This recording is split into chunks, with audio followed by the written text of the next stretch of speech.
अस्सलाम वालेकुम। Chapter number 3 numerical solve करते हैं। एग्जांपल नंबर 1 और 2।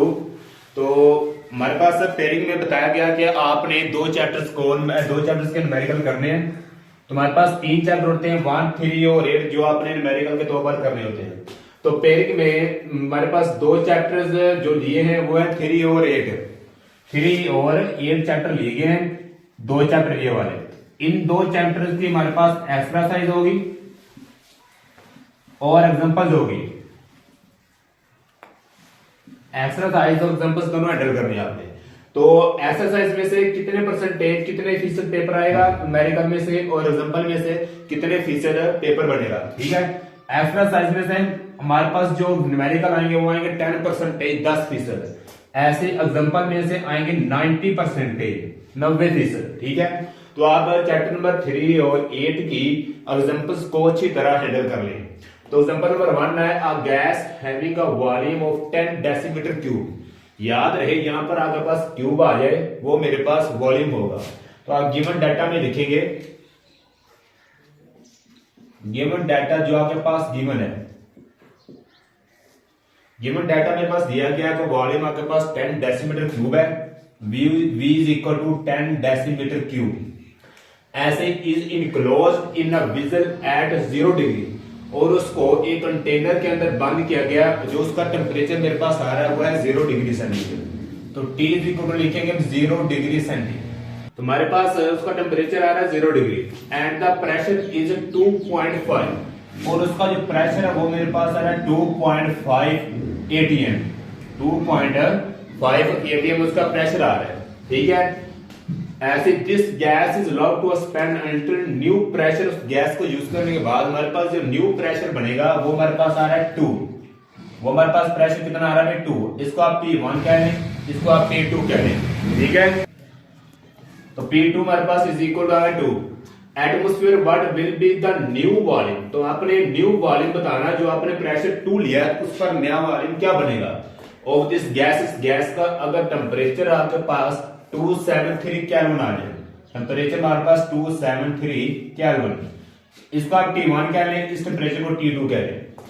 तो आपने एटमोस्फेयर हमारे पास पहले जो टेम्परेचर आ रहा है 0 डिग्री, इसको आप केल्विन में चेंज कर लें। केल्विन चेंज करने के लिए जो हमारे पास वैल्यू दी जाएगी उसमें आप ऐड करेंगे 273 केल्विन, इक्वल आ जाएगा 273 केल्विन। तो टेम्परेचर आपके दोनों सेम हो गए हैं, 273 केल्विन 273 केल्विन टेम्परेचर में सेम ही लेने। ठीक है, सेम ही होंगे। प्रेशर हमारे पास 2.5 atm और P2 हमारे पास 2 आ रहा है। ऐसे अगर आप देखा जाए तो आपके पास मैं एक सिलेंडर बनाता हूं। ये मेरे पास एक सिलेंडर है, तो यहां पर मैं सिलेंडर बना रहा हूं। ये मेरे पास एक सिलेंडर है, इसके अंदर ये वाला वॉल्यूम है सर। तो वॉल्यूम मेरे पास कितना लिया गया है, वॉल्यूम है मेरे पास 10। तो ऐसे में इसका प्रेशर मेरे पास आ रहा है 2.5, टेम्परेचर 0 डिग्री है। तो ये मेरे पास टेम्परेचर है इसका 0 डिग्री। तो मैंने एक ऊपर पिस्टल ले ली है, छोटी सी निपल। तो जो हमारे पास इसका प्रेशर आ रहा है वो प्रेशर मेरे पास आ रहा है इसका 2.5। जब आप प्रेशर को स्टैंड करेंगे, प्रेशर स्टैंड होगा तो ऊपर की तरफ आ जाएगा। ठीक है, प्रेशर ऊपर की तरफ आ जाएगा। ऐसे जब आपके पास प्रेशर ऊपर की तरफ आएगा तो आपके पास एक न्यू प्रेशर बन जाएगा, वो आएगा मेरे पास P2 इज इक्वल टू 2। ठीक है, याद रहे जब प्रेशर कम हो तो हमारे पास जो वॉल्यूम होगा वो बढ़ जाएगा। ठीक है ना, प्रेशर कम होने की सूरत में वॉल्यूम क्या होगा, बढ़ेगा। बॉयज लॉ ये कहता है हमारे पास, कहता है हमारे पास जब प्रेशर आपके पास कम होगा तो वॉल्यूम बढ़ेगा। ठीक है, हमारे पास इसके बाद गिवन डाटा आपने वैल्यू लिख ली है। तो आप इसके टू फाइंड क्या करेंगे, हमारे पास टू फाइंड में आप लिखेंगे मेरे पास V1 वॉल्यूम है, लेकिन V2 आपने इसमें न्यू वॉल्यूम फाइंड करना है, V2 क्या होगा। तो कैलकुलेशन लिखेंगे, कैलकुलेशन सोल्यूशन भी लिख सकते हैं, कैलकुलेशन भी लिख लें, एक ही चीज है। तो कैलकुलेशन में आप लिखेंगे बॉयज लॉ के तहत आप सोल्व करेंगे इसको। बॉयज लॉ मेरे पास होता है P1 V1 is equal to P2 V2। तो P1 की वैल्यू मेरे पास गिवन है 2.5, V1 मेरे पास 10 डेसीमीटर क्यूब, P2 मेरे पास 2 है, V2 आपने फाइंड करना है, ठीक है, V2 फाइंड करना है। 10 को आप 2.5 से मल्टीप्लाई करें तो कितना बनेगा अभी ये मेरे, तो 10 को आप 2.5 से मल्टीप्लाई करेंगे मेरे पास बन जाएगा अभी 25 टू इस तरह मल्टीप्लाई इधर आकर डिवाइड यस V2 25 को 2 पर करेंगे जो मेरे पास आएगा 12.5 डेसीमीटर क्यूब। तो हमने न्यू वॉल्यूम फाइंड कर लिया V2 is equal to 12.5 decimetre cube. ऐसे हम न्यूमेरिकल 2 एग्जांपल नंबर 2 सोल्व करते हैं। तो एग्जांपल नंबर 2 सोल्व करते हैं। मेरे पास है 250 centimetre cube of hydrogen cold from 127 degree to -27 degree.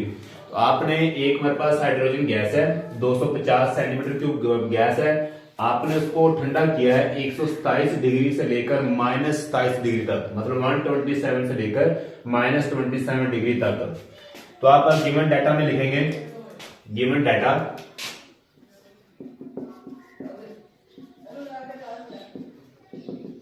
Data मेरे पास आ रहा भी जो भी जहां पे आपके पास क्यूब होगा वो आपके पास क्या होगा भी वॉल्यूम होगा, ठीक है ना। V से जो करेंगे V is equal to 250 centimetre cube. आपने उस गैस को ठंडा किया है 127 डिग्री तक। तो टेम्परेचर हमारे पास आ रहा है T1 इक्वल 127 डिग्री और टेम्परेचर 2 में लिखेंगे आप -27 डिग्री, टेम्परेचर 2 में लिखेंगे -27 डिग्री। ऐसे ही हमारे पास by maintaining the pressure constant, तो आपके पास जो प्रेशर होगा वो कांस्टेंट रहेगा, ठीक है। Calculate the new volume of the gas at low temperature, तो आप एक नया वॉल्यूम फाइंड करें कम टेम्परेचर पर, उसका वॉल्यूम क्या होगा ये आपने फाइंड करना है, ठीक है। तो V is equal to 250 centimetre cube है, तो आप इसको V1 कह लें। आपने न्यू वॉल्यूम कम टेम्परेचर पर फाइंड करना क्या होगा, तो टू फाइंड न्यू वॉल्यूम हमारे पास V1 गिवन है, तो न्यू वॉल्यूम फाइंड करेंगे V2 मेरे पास क्या होगा ये आपने फाइंड करना है, ठीक है। कैलकुलेशन में लिख लें या सोल्यूशन लिख लें, सोल्यूशन लिखेंगे भी, सोल्यूशन में क्या आएगा, सोल्यूशन में आप हमारे पास ये Charles law, by Charles law के तहत फॉर्मूला लगाएंगे बाय चार्ल्स लॉ।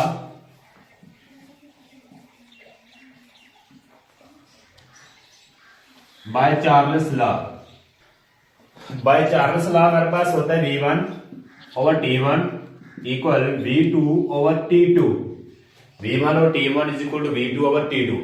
तो V1 मेरे पास गिवन है 250, T1 127, V2 न्यू वॉल्यूम आपने फाइंड करना है, तो T2 मेरे पास अभी -20। तो यहाँ पर आप पहले हमारे पास टेम्परेचर है 127, इसको केल्विन में कन्वर्ट कर लें 127 प्लस 273, 127 प्लस 2। तो टेम्परेचर को आप केल्विन में बदलना भूलिए, 127 प्लस 273 केल्विन हमारे पास बन जाएगा अभी 400 केल्विन। ऐसे -27 प्लस करेंगे 273 केल्विन, तो ये मेरे ख्याल में बन जाएगा 246 केल्विन। तो ये मेरे पास आएगा 246 केल्विन। तो यहाँ पर आप वैल्यू T1 की, यहाँ पर T1 की वैल्यू आपने इसको केल्विन में कन्वर्ट किया, वो पुट करें 400। ऐसे मेरे पास T2 की वैल्यू आ रही है 246, ठीक है। इन दोनों को डिवाइड, इधर हमारे पास है 246 डिवाइड में, तो 246 multiply by 250 divided by 400 equal V2। तो हम इनको सोल्व कर लें, डायरेक्ट सोल्व कर लें कैलकुलेटर से। 246 मल्टीप्लाई बाय 250 करें और आंसर को डिवाइड करें 400 पर। तो आप उसको 400 पर डिवाइड करें, क्या वैल्यू आएगी भी जल्दी करें, कैलकुलेटर से कर लें। 246 मल्टीप्लाई बाय 250 करें, जो हमारे पास आंसर आए उसको 400 पर डिवाइड करें, ये आ जाएगा 153 इज इक्वल टू V2। तो ये हमारे पास वैल्यू आ गई है सेंटीमीटर क्यूब में। किसमें आ गई? सेंटीमीटर क्यूब में वैल्यू आ गई है। तो ऊपर भी आपके पास सेंटीमीटर क्यूब है। अगर आपने डेसीमीटर में लिखना है तो आप डेसीमीटर में लिखने के लिए 250 को 1000 से 250 को 1000 पर तकसीम करने तो कितना बनेगा भी? 250 को 1000 पर तकसीम करने कितना बनेगा भी? 0.25। 0.25। तो ये आपने डेसीमीटर क्यूब में चेंज किया, इसको डेसीमीटर क्यूब में किया है। अगर आपने इसको डेसीमीटर क्यूब में करना तो 153 को 1000 पर, मतलब 153 को 1000 पर तकसीम कर दें तो हमारे पास डेसीमीटर क्यूब में आ जाएगा 0.153। 0.15 ये हमारे पास आ गया डेसीमीटर क्यूब में। तो जो हमारे पास रिजल्ट आ रहा है वो डेसीमीटर में क्यूब में आ रहा है। ऊपर वाली वैल्यू को भी आप सेंटीमीटर क्यूब में लिखा रहने दें तब भी कोई फर्क नहीं पड़ेगा। आपका आंसर यहां तक भी ठीक है और यहां तक भी ठीक है, सेंटीमीटर में भी लिख सकते हैं और डेसीमीटर में लिख सकते हैं। ठीक है।